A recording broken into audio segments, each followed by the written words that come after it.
For sure. Ibibilang lang yan ni Luis sa mga fling niya. But in fairness, ambisyo siya talaga. Agad sumigdo ang dibdib ni Jade sa narinig. Mula sa pagkakaupo sa damuhan sa lilim ng punong akasya, kung saan siya nagbabasa ay tinapunan niya ng soyap ang nagsalita.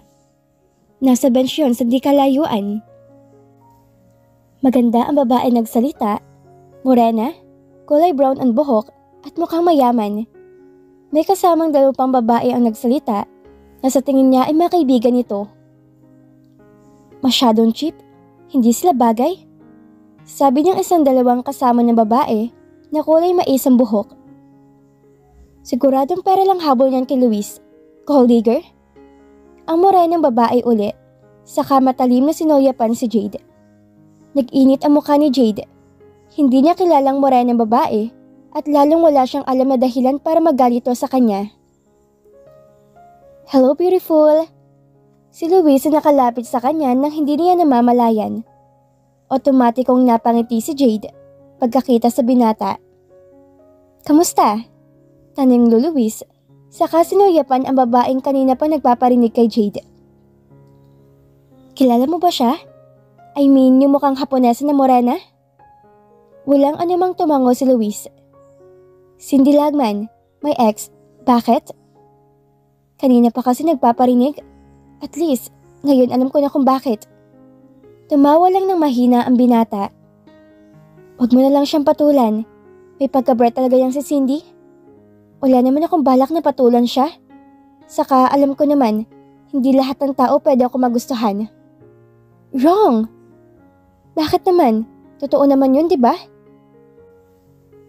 Noon nakangiting hinawakan ni Luis ang isa niyang kamay. Muli ay naramdaman ni Jade ang kakaibang kuryente hatid ng paglapit ng mga balat nila ng binata. Pakiwari din niya ay umihip ang napakalakas na hangin kaya bigla ay nakaramdam siya ng panlalamig. At siguro, kung nagkataon lang na hindi siya nakaupo, ay baka natumba na siya dahil sa bigla ang pangangatog ng kanyang mga tuhod. Hindi ka naman mahirap magustuhan, Jade. Ako nga, nagustuhan kita kahit sobrang taray mo. Seryosong tura ni Luis at ang ngiti nito, very captivating. Agad na nagrigodon ang kanyang dibdib. Napigil pa niya ang sariling paghinga ng itaas ng binata ang kanyang kamay bago halikan. Para siyang nakakita ng sandamukal na shooting stars. Wala pang lalaking gumagawa ng ganoon sa kanya. At sa totoo lang, ikinukonsider niyang sarili bilang pinakaswerteng babae sa buong mundo dahil sa ginawa ni Luis. Sabihin na ng karamihan na OA si Jade. Hindi naman kasi lahat ng babaeng humahanga ng palihim ay nabibigyan ng chance na kagaya ng meron siya ng mga sandaling yon. Ang makalapit sa kanilang ultimate crush. Ang baduy mo ha? Kunwari ay sabi niya. Saka natatawang binawi ang sariling kamay. Baduy? But deep inside kilig na kilig ka naman. Umikot ang mga mata ni Jade sa narinig. Kung alam mo lang, na kahit yata simpleng pagkurap lang ng mga mata mo, kinikilig na ako. Ang kapal mo Pero sa halip ay sabi na lang niya. Bakit? Hindi ba napopogian ka sa akin ha? Impit na natawa si Jade at nang makahumay muling nagsalita. Mukha ka namang pagkakatiwalaan. At sa totoo lang, mabait ka at masayang kasama. Nagkamot sa batok ang binata. Ang tinatanong ko, kung gwapo ba ako sa paningin mo? Matangkad ka naman Nalukot ang mukha nito sabay tayo. Niloloko mo ba ako? Lalong napabunghalit ng tawa si Jade na makitang pagkainis sa mukha ni Luis. At sa kagustuhan niyang itago ang matinding katuwaan, itinakip niya ang bukas na libro sa kanyang mukha. Dahil doon, ay hindi niya nakitang ginakma ni Luis ang kanyang batok. Mabilis na kanyang naging reaksyon sa ginawa ng binata. Malakas ang kiliti ni Jade sa batok, kaya malakas siyang napatili nang nakatawag sa atensyon ng ibang naroon. Habang ang grupo ni na Cindy ay agad namang nag-walk out. Pinagtitilipan mo ako ani Luis na baka sa tinig ang pagpipigil na matawa.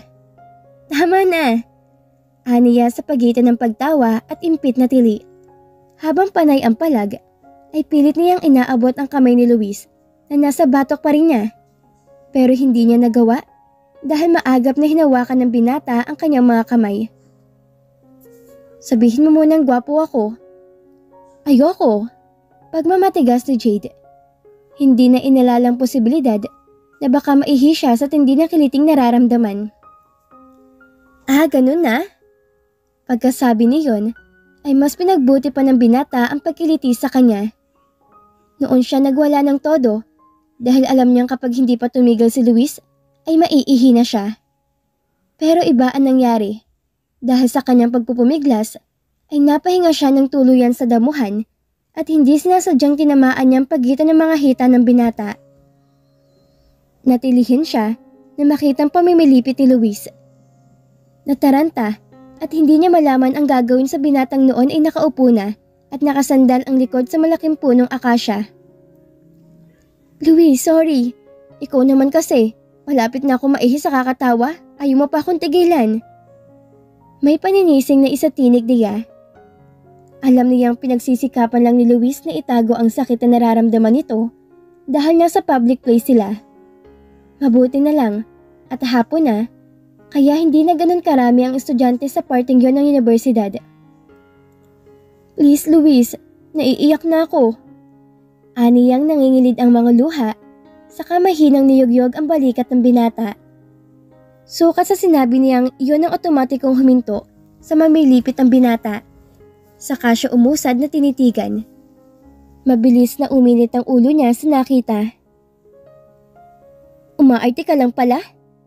Galiti ang turan, saka nangihinang napaupo habang matalim ang titig kay Luis na noon ay halatang nagpipigil na naman ang tawa. Kung nakita mo lang sana ang itsura mo, takot na takot. Anito, pagkatapos ituluyan ng tumawa. Nagtaas pa ba ang dibdib ni Jade sa matinding pagkainis? Pagkatapos ay sambakol ang mukhang isa-isang pinulot ang kanyang mga libro. Nag-e-enjoy ka ng todo ha? Anong kala mo sa akin, clown? Galit niyang sabi, saka isinukbit ang shoulder bag sa balikat at tumayo na.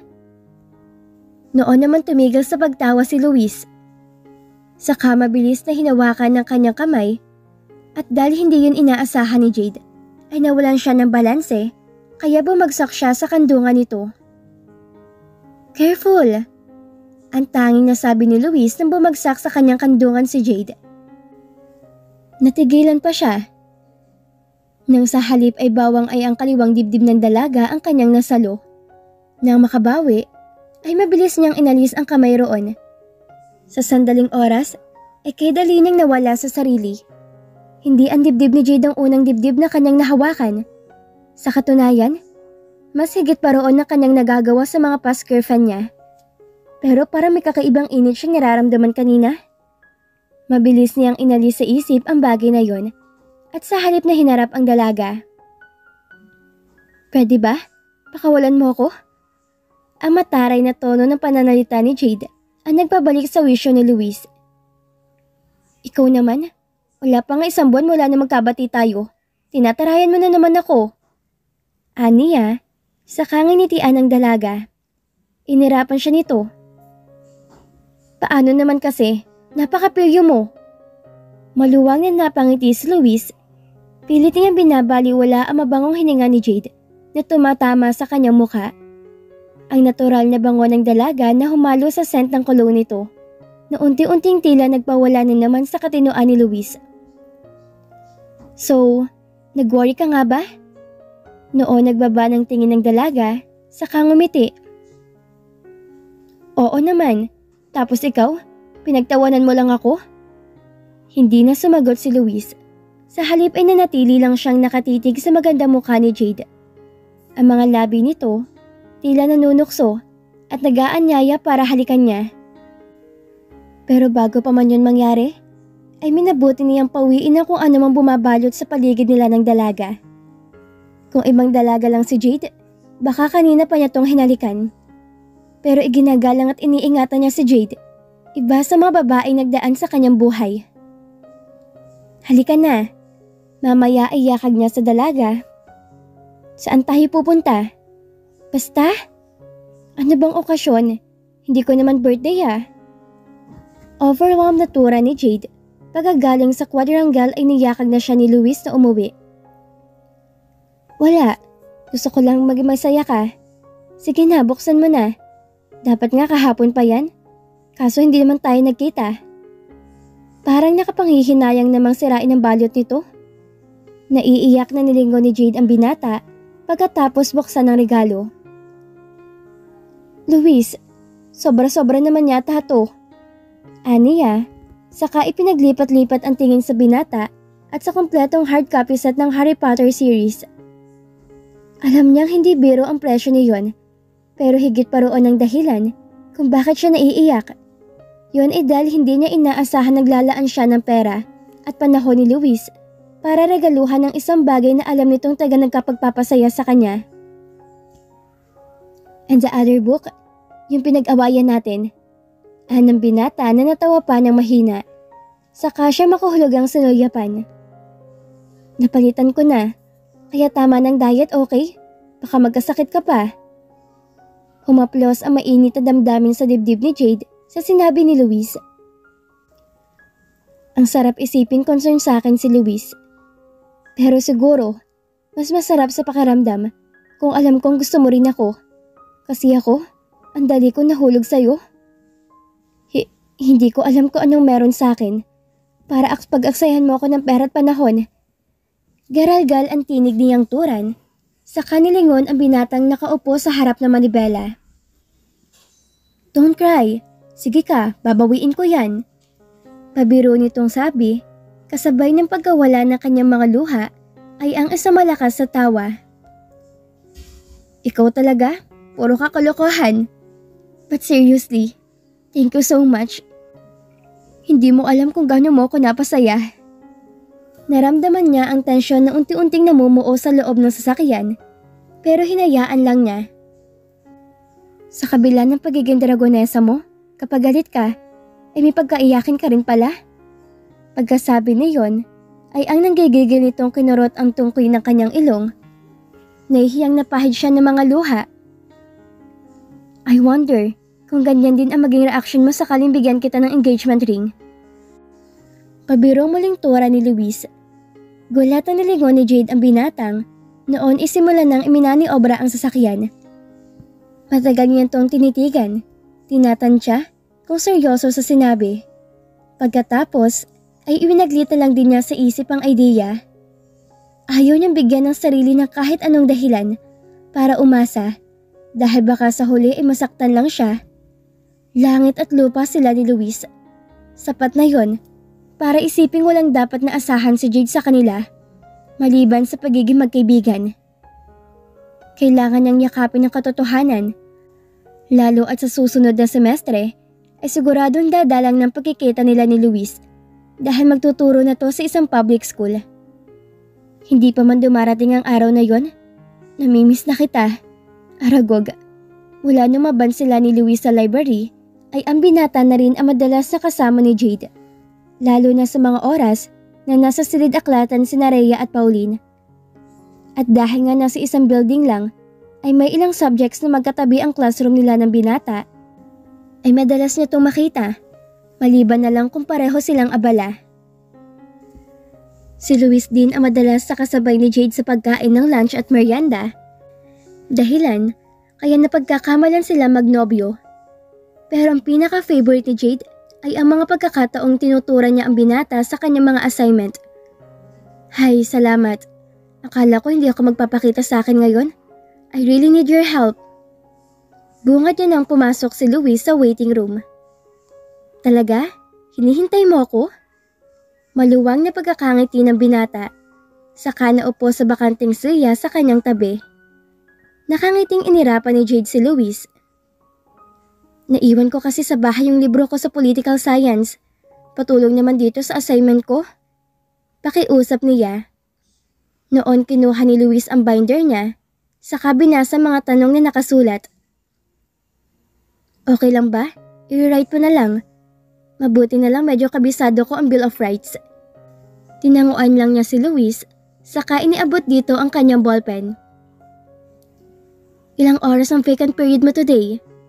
Tanong ni Luis nang ibalik sa kanya ang notebook. Dadalhin ko lang to sa faculty room ng CAS, tapos uuwi na ako. Hindi daw kasi makakapasok si Miss De Los Reyes. Ani ang simulang basahin ng mga sagot at sinulat ng binata. Sure ka? Tama lahat ng to ah? Maluwang na napangiti ang binata sa huli niyang tinuran. Oo naman. Buti na lang talaga nandyan ka.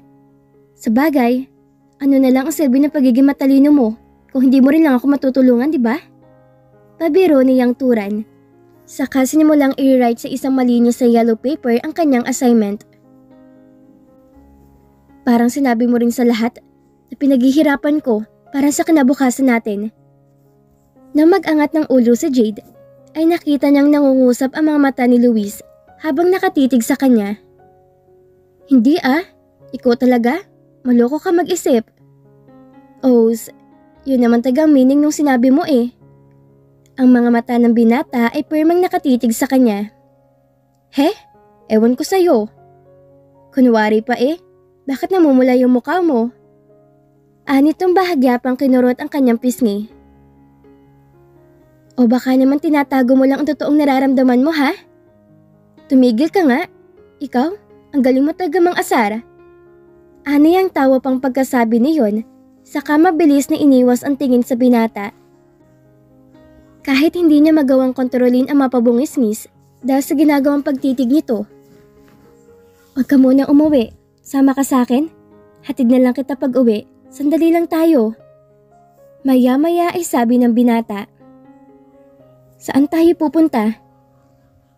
Birthday kasi ng isang tauhan namin eh. Parehong busy ang mama at papa ko. Nakakahiya naman kung walang pupunta kahit isa lang sa amin. Bakit ako?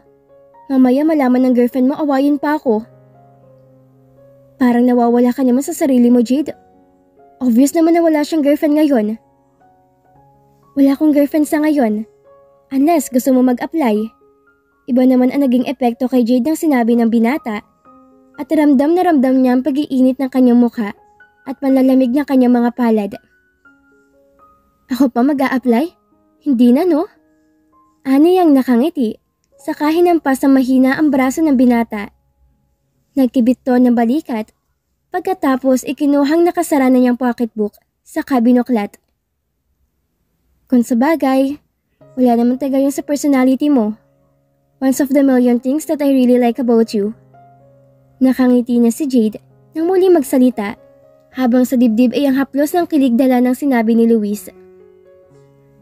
Oo naman no, hindi ako kagaya ng mga ex-girlfriend mo, kaya hindi ako pwedeng lagyan ng expiration date. Kumakamot sa batok ang binata. Pati ba naman yun nakarating na sa'yo?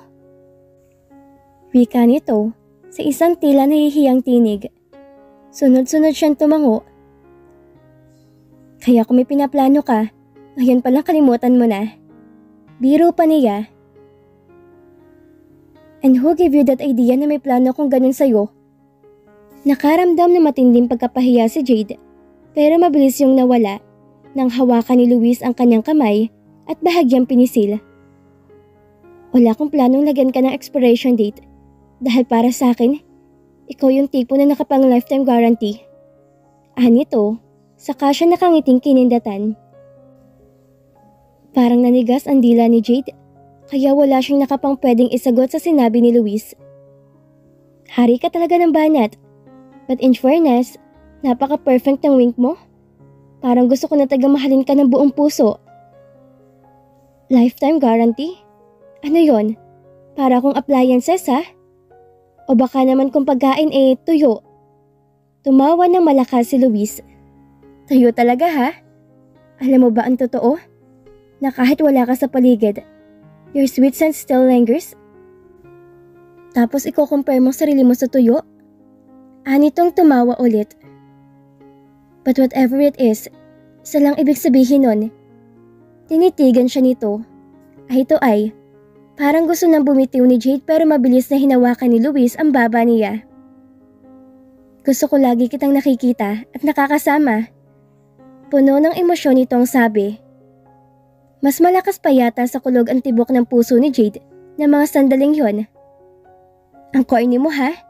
Siguro ganyan ka lagi sa mga babaeng naging girlfriend mo. Ako? Hindi ah. Ang totoo niyan, lumait na ako kung ikukumpara ang pakikitungo ko sa kanila at sayo.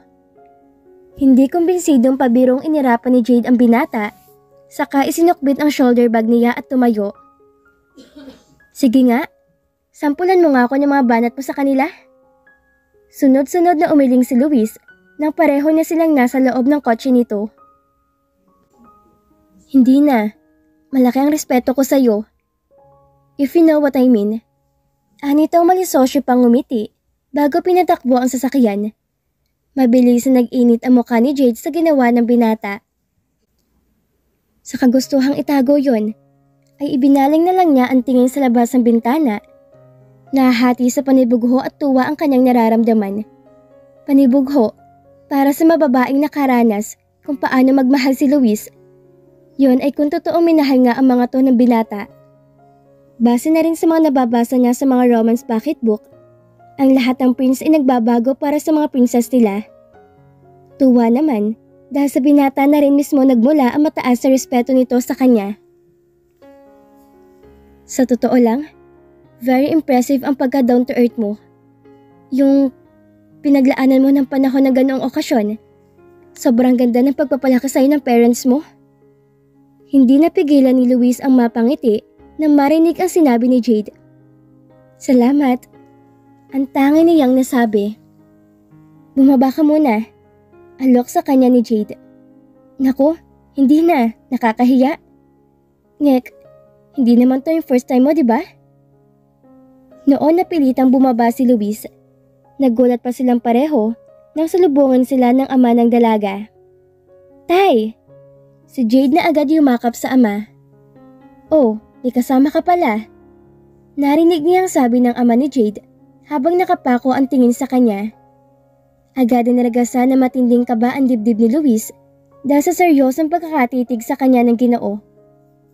Sa sobrang nervyos ay parang napako na siya sa kinatatayuan. Good afternoon po. Pinilit niyang wag ipahalat ang panginginig na kanyang tinig at tagumpay naman siya. Tay, si Luis, kaibigan ko. Luis si tatay. Si Jade. Tuloy ka, maupo ka. Nang marinig yon, ay agad na upo si Luis. Paano naman kasi, ay biglaan naramdaman niyang panginginig na kanyang mga tuhod. Nagbibihis lang ako, tay. Tay, kayo mo nang bahala kay Luis. Ani Jade, na dali-daling pumasok sa isa sa mga pinturoon. Taga saan ka, iho? Hindi ka ba naabala sa paghahatid mo kay Jade? Nakangiting umiling si Luis. Taga San Jose po ako, saka hindi naman po abala sa akin si Jade. Ganun ba? Bakit? Nanliligaw ka ba sa anak ko? Napansin ko na dekotse ka. Mukhang mayaman at totoong magandang lalaki ka.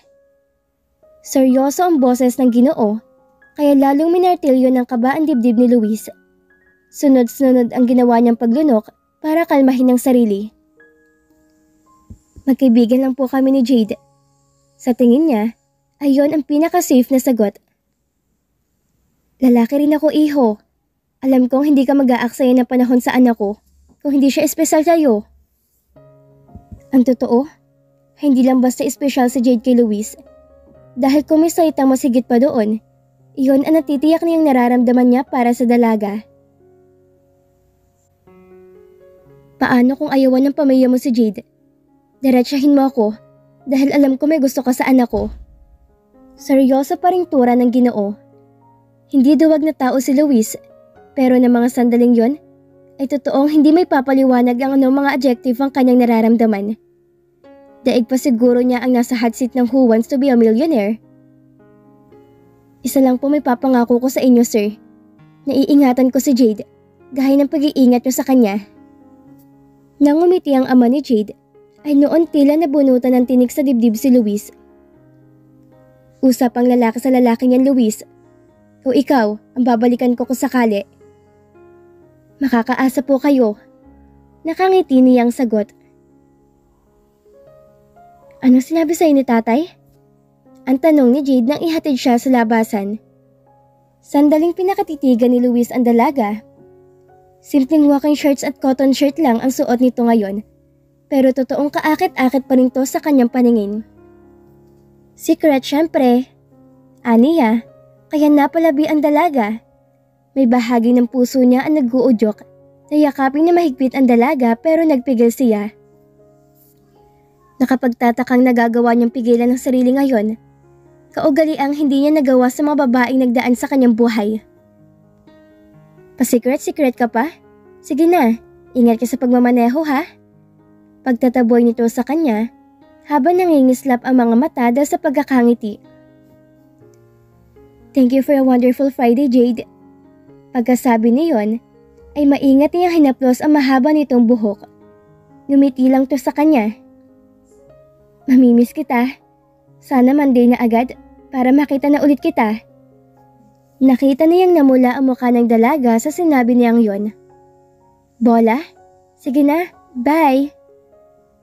Kung pwede lang na lagi kitang nakakasama, nakakausap, ako na sigurong pinakamasayang lalaki sa buong mundo.